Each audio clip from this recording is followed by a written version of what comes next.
Jack Campbell gets the start and some lineup changes heading into the Mullet Arena, but will it cost the Oilers heading into Arizona? All that much more on today's episode of Locked On Oilers. You're Locked On Oilers, your daily podcast on the Edmonton Oilers. Part of the Locked On Podcast Network, your team every day. Hello and welcome back to Locked On Oilers, part of the Locked On Podcast Network, your team every day. I am your host and former Oilers game day producer, Brett Holden. As mentioned on today's episode, the Edmonton Oilers head into Arizona as the second last team in the NHL to make it to the brand new arena. The Edmonton Oilers are trying out some new lines and Jack Campbell getting the start. Is it the right move for the Oilers? We will talk about that in just a second. But also on today's episode, a tough overtime loss to the Vegas Golden Knights. What do the Edmonton Oilers need to do to improve on games like that against teams like that heading into the playoffs? And we wrap up today's episode with a little bit of an Edmonton Oilers prospect report. And we head all the way across the ocean to Europe to take a look at the European Oilers prospects, including whether or not they will be signing with the Oilers come next season. All that and much more on today's episode of Locked On Oilers. Thank you for making Locked On Oilers your first listen every day. We are free and available wherever you find your podcast. Alrighty, let's get into tonight's matchup between the Edmonton Oilers and the Arizona Coyotes as the Edmonton Oilers make their first ever visit to the always packed 5,000-seat arena of Mullet Arena at Arizona State University. This is going to be a fun one. A lot of chatter around playing at Mullet Arena, and now Edmonton Oilers fans, and everybody gets to see Connor McDavid at Mullet Arena. It is going to be a good one, but the Edmonton Oilers are going into it with some line changes and a new goalie in the net. Let's start off with the lineups for tonight as looked at in practice today. Starting off with the first line, Evander Kane is on the top line alongside Connor McDavid and Matthias Janmark getting a look on that right side. Not his first time in the top six for the Oilers this year, but we will talk about that line a little later on today's episode. Also on today's episode, Ryan Nugent-Hopkins, also in the lineup on the second line, Ryan Nugent-Hopkins alongside Leon Draisaitl and Zach Hyman.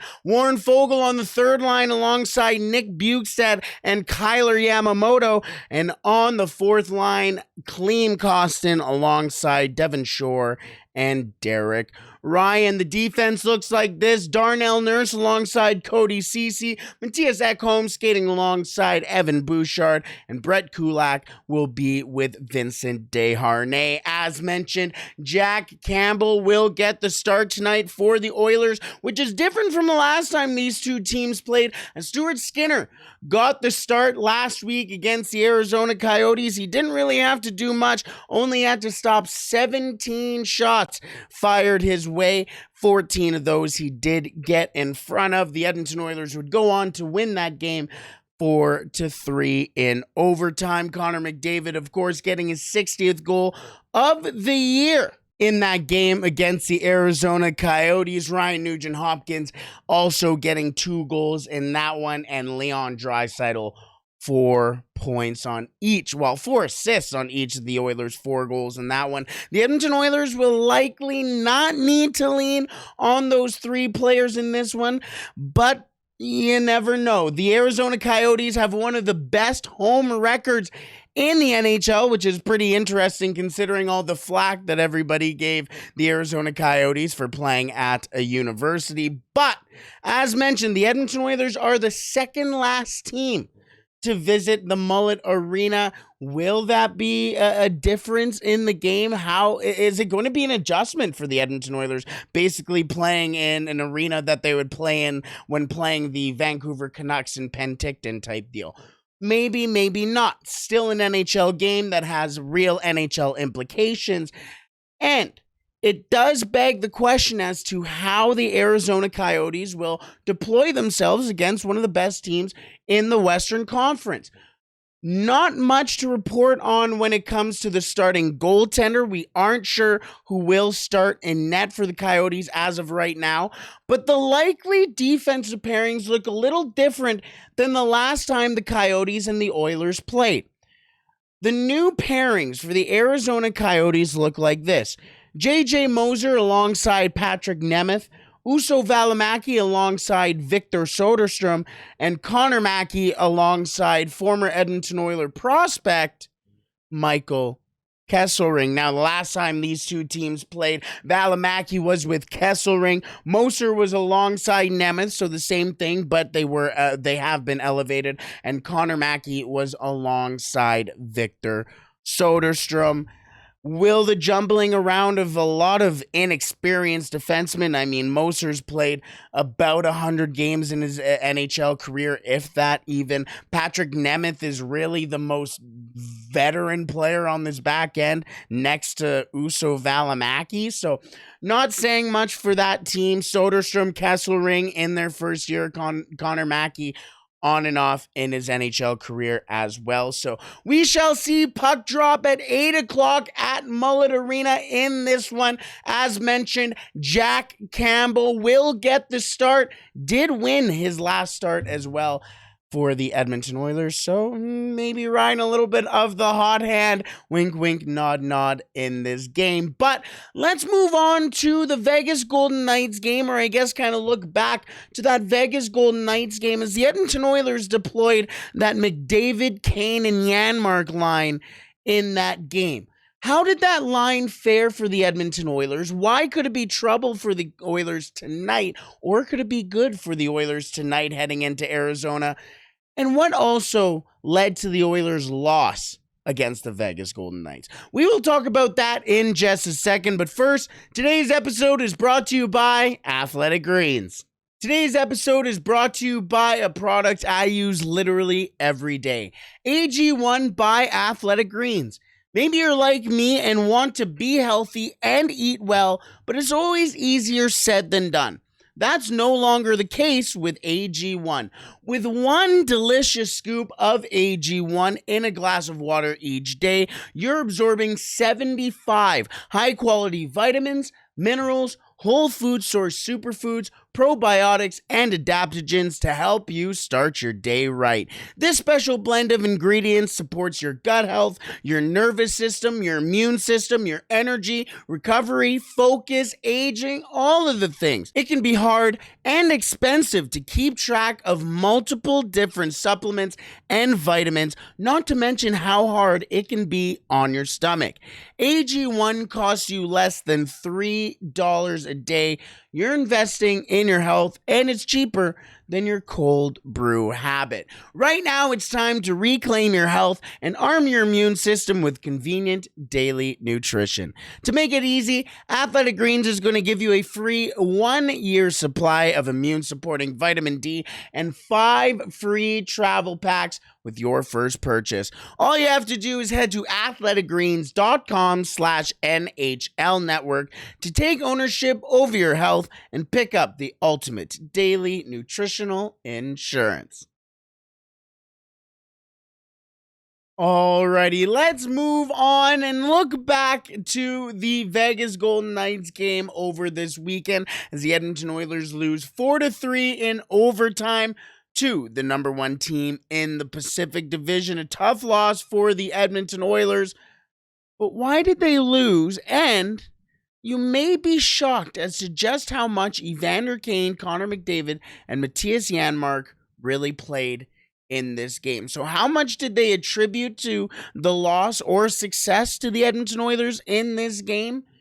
And why are the Edmonton Oilers going back to this line? So let's start off with the game itself. Obviously, a 4-3 loss for the Edmonton Oilers in overtime. Leon Draisaitl with a goal and an assist for 2 points. Zach Hyman and Warren Foegele each getting a goal in this one. Zach Hyman being the first goal of the game and Warren Foegele being the game tire, just squeaking through Laurent Brossoit to tie the game halfway through the third. And this is the thing, the Edmonton Oilers did it really without Connor McDavid. I know the Oilers lost, but they do get a point against the number one team in the Pacific Division. Connor McDavid left to only 1 point and only 1 point on the score sheet here. And Stuart Skinner also played relatively well for the Edmonton Oilers, 30 saves on 34 shots. You can also say that saves and shots saved are not always a direct indicator as to how players are playing, but normally when you get over that 30 saves, especially when you're facing almost 35 shots, the Edmonton Oilers, or the goaltender especially, looks pretty good. But why did the Oilers lose this game? This game was broken up into 4 separate games. The first period, the second period, the third period, and the overtime. Unfortunately for the Oilers, they only won one of those periods. And you can kind of date this back to the Oilers in the playoffs last year. Think about how many games against the Colorado Avalanche, the Los Angeles Kings. I'll just name every team the Oilers played in the playoffs, the Calgary Flames. Each and every period was a different game for the Edmonton Oilers in the playoffs, and that was exactly how it was against the Vegas Golden Knights, where if the Edmonton Oilers are looking to continue on in the playoffs and advance in the playoffs, they're more than likely going to have to play those Vegas Golden Knights. So, let's take a look at this best of 4, I guess, or best of 3 series for the Edmonton Oilers when it comes to the games played or the periods against the Vegas Golden Knights. In the first period against the Vegas Golden Knights, the Edmonton Oilers lost the game 2-1. Then in the second period, the Edmonton Oilers gained momentum, tied the game, and won the period 1-0. Then in the second period, the Edmonton Oilers allowed themselves to fall back in the overall game, 3-2 being the score, but only tie the third period 1-1 to tie the game to take it into the overtime period, where the Edmonton Oilers would lose 1-0 in period 4, game 4, and the game 4-3. Again, the Oilers lost the first period 2-1, won the second period 1-0, tied the third period 1-1, and went on to lose 1-0 in overtime. Not a fantastic sign for the Edmonton Oilers when it comes to the playoffs specifically, especially as mentioned when you take a look at how the Oilers playoffs last year went, going from period to period to period. We take a look at this, and the Edmonton Oilers didn't exactly get much better as the games or the periods go on. But I mentioned that top line for the Edmonton Oilers in that game. Vander Kane, Connor McDavid, Matthias Janmark.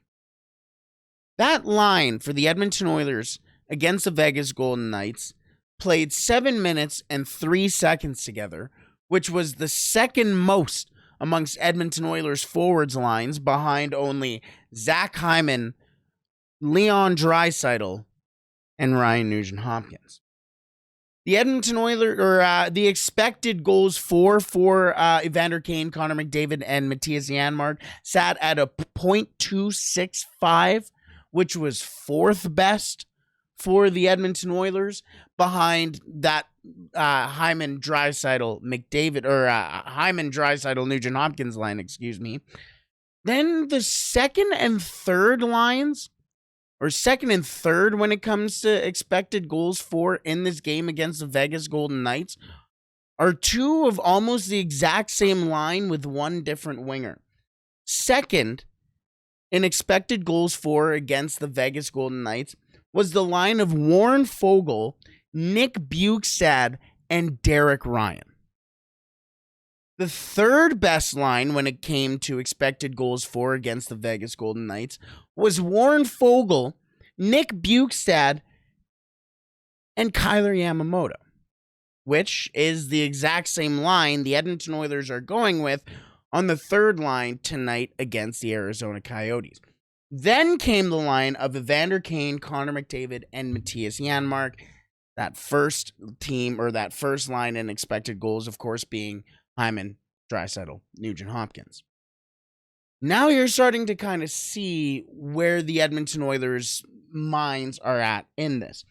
The shot attempts as well for the Edmonton Oilers when it came to that line of McDavid, Kane, and Janmark sat with 9, which was second on the team in that game against the Vegas Golden Knights. Jay Woodcroft said just last week when the Edmonton Oilers split up Darnell Nurse and Cody Ceci, now is the time to kind of experiment and see what you got heading into playoffs. This is what the Edmonton Oilers are doing with Janmark, Kane, and McDavid. Realistically, we're probably going to see in the playoffs McDavid with Draisaitl, and everything else will fall into place after that. But you're not always going to have Connor McDavid and Leon Draisaitl on the ice together.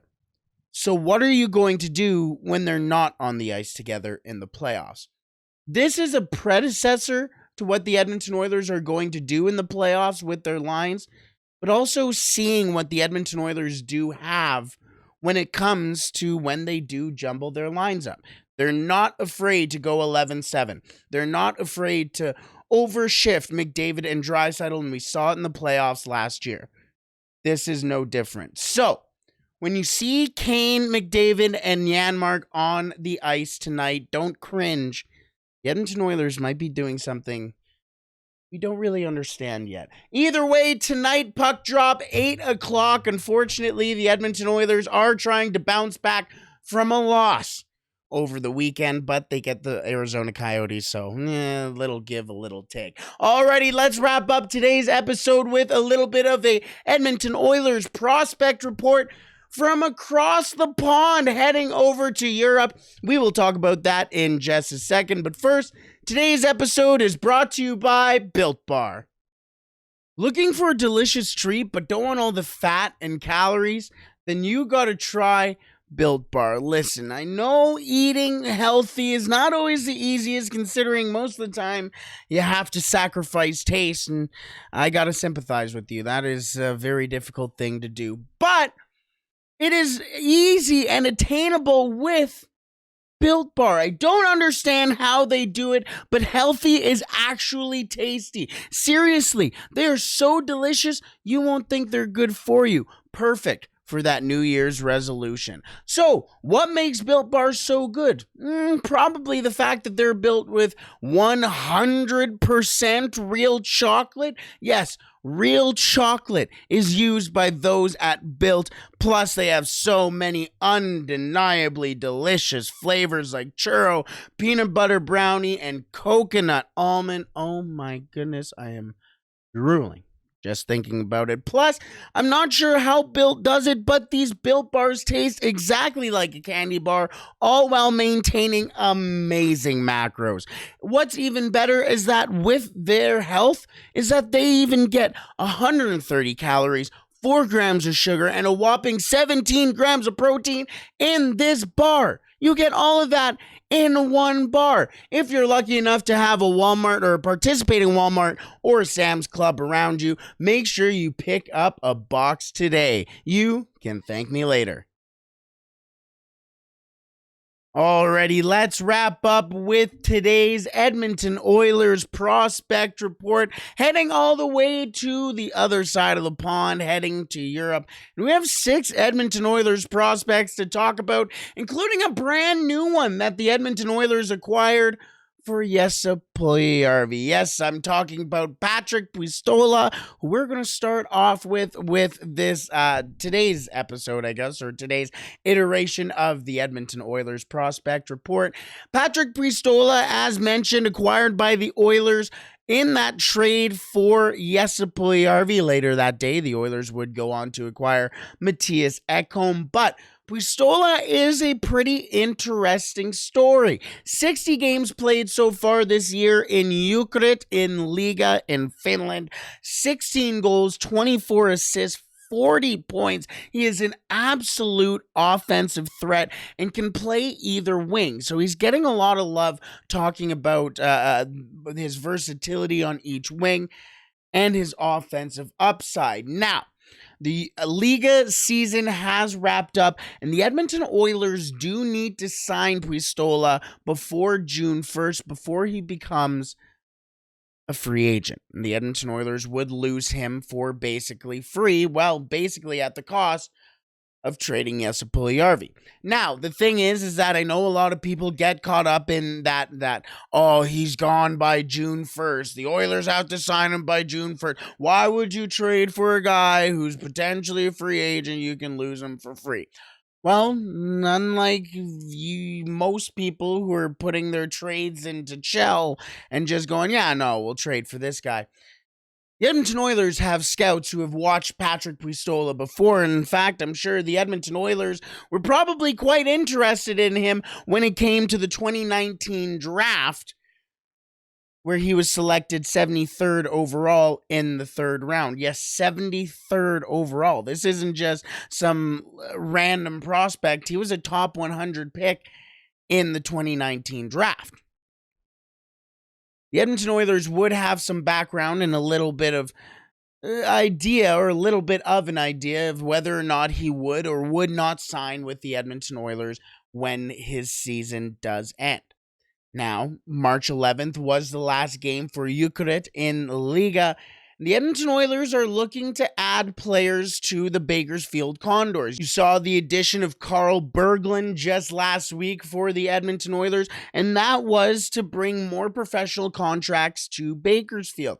Again, the Bakersfield Condors aren't likely to make the playoffs, but it is big to get some of these players like Carl Berglund pro experience. Patrick Puistola, North American experience. It is all about getting experience in either professional or North American hockey that the Edmonton Oilers need to get some of these guys into, and that is at least the idea for right now with Patrick Puistola. We shall see if the Edmonton Oilers do sign him. We shall see if the Edmonton Oilers are not signing him right now because there's no real need to bring him over for 8 games, 6 games. And realistically, if he was to come over now, he'd probably sit out a couple games. He has to figure out the system. He wouldn't be inserted into the lineup right away, and it would be a little bit of a waste of time for the Edmonton Oilers to bring in a guy like Patrick Puistola in to play games now just to get 2-3 games in under his belt. Wouldn't really learn much. So I do expect the Edmonton Oilers to sign Patrick Puistola, especially to bring him to North America and to take a look at him in training camp next year, but don't expect anything imminent right now. Okay, let's go from Finland to Russia, as the Edmonton Oilers have a couple of pretty interesting Russian prospects to talk about. Let's start off with Maxim Berezhkin, who some people think is the best Edmonton Oilers prospect in the organization. 52 games this year, Berezhkin has 7 goals, 19 assists, 26 points, all of those coming in the KHL with the Locomotive. He also got into 11 games in the playoffs for Locomotive as well. 2 goals, 3 assists, 5 points there. Now, he did spend some time in the VHL, which is the Russian equivalent to the AHL. And in those 9 games, 3 goals, 3 assists, 6 points. So, not bad. But as mentioned, most people think that he is the best prospect in the Edmonton Oilers organization. And understandable. His offensive touch is, we talked about his 7 goals, 16 assists, 26 points as a younger player in the KHL. But he also matches that with a 6'2", 216-pound frame. He is a big boy who can skate, who can play, obviously, offensively as well, and play a heavy game. Now, the Edmonton Oilers did select him in the 2020 draft, where they selected all of those forwards. 5th round, 138th overall. His output suggests that he may be ready for North American hockey, but the issue is that the Edmonton Oilers have this inherent issue of bringing over Russian players to play for the Edmonton Oilers. We can take a look, obviously, at Yakupov, may have been, other than a player that I'll talk about in just a second as to why I think this may be a potential success. Nail Yakupov, Bogdan Yakimov, Ilya Konovalov, Anton Slepyshev. We can go on and on with these old Edmonton Oiler names, Russian names that just never turned out for the Edmonton Oilers. Alexei Nikonov as well. We can go that far back. The Edmonton Oilers have not had a lot of success with with Russian players. However, you know where they have seen success with a Russian player recently? Klim Kostin, who the Edmonton Oilers are looking to extend past this season. Obviously, he is a free agent as well, a restricted free agent, albeit, but they are looking to extend him in some way. Could he be an influence to not only Berezhkin, but some of the other Russian players we will talk about in this segment here? Potentially. Let's move on to the next Russian player we have to talk about, and that is Maxim Denezhkin, not to get confused with Maxim Berezhkin. Maxim Denezhkin has played 37 games in the VHL. Again, that is the AHL equivalent in Russian hockey. 37 games played, 8 goals, 13 assists, 21 points. Get ready for the kicker. 90 penalty minutes. 90. Now, you may remember Denezhkin was the player who was suspended for 10 games after sending an opposing player into the boards from behind, which did eventually break his leg. In the footage, it did seem, and I don't want to be speculatory, but to be speculatory, it seemed like it was a little bit of a Curtis Foster, Taylor Fedun type situation, potentially. I'm trying to think of that, but femur, there we go, a femur injury right there. Again, don't want to be speculatory. It was ugly, and the suspension was bumped up from an 8-game to a 10-game after hearing the news of the injury. So he has had issues staying on the ice for one reason or another, and has yet to establish himself not only on the ice for a definite amount of time, but he's only played 5 games in the KHL so far, and it's not been a great spell for him recently. He's 22 years old. The Oilers selected him in the 7th round of 2019. Patrick Pristola was selected in 2019. The Edmonton Oilers have a little bit better or understanding, I guess, as to what type of player Pristola was. Obviously, different types of prospects. But when you have these two types of players, same position, but also same age, you take a look at where they're at in their development. It's not likely that we will see the Edmonton Oilers re-sign Maxim Denezhkin. We have so many prospects over in Europe that I had to make another board of notes. So let's move on to the final prospect in Russia for the Oilers right now, the most recent Edmonton Oilers prospect playing in Russia, and that is Nikita Yevseyev. Now, Nikita Yevseyev was selected in the 6th round by the Oilers in this year's 2022 draft, and not a lot was known about him heading into and coming out of the draft, really. In fact, it was the Edmonton Oilers Russian scout who is adamant on selecting this guy, and he was the only guy that the Edmonton Oilers Russian scouting department wanted to select. And after this year, you see why. He played a full 48 games in the KHL as an 18-year-old, getting 5 goals, 2 assists, 7 points. Again, as an 18-year-old, which you don't see very often at all.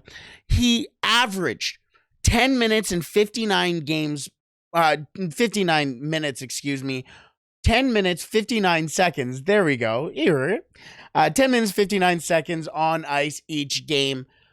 with the KHL or in the KHL, regular minutes in the KHL, and his even strength goal differential sat at a +7. So not only was he preventing the other team from scoring in those average 10 minutes and 59 seconds each game, but he was also helping his team score each time he was on the ice. Again, 18 years old. Now, this is also going back to the Edmonton Oilers' Russian problem in bringing Russians over to Edmonton and play for the Edmonton Oilers.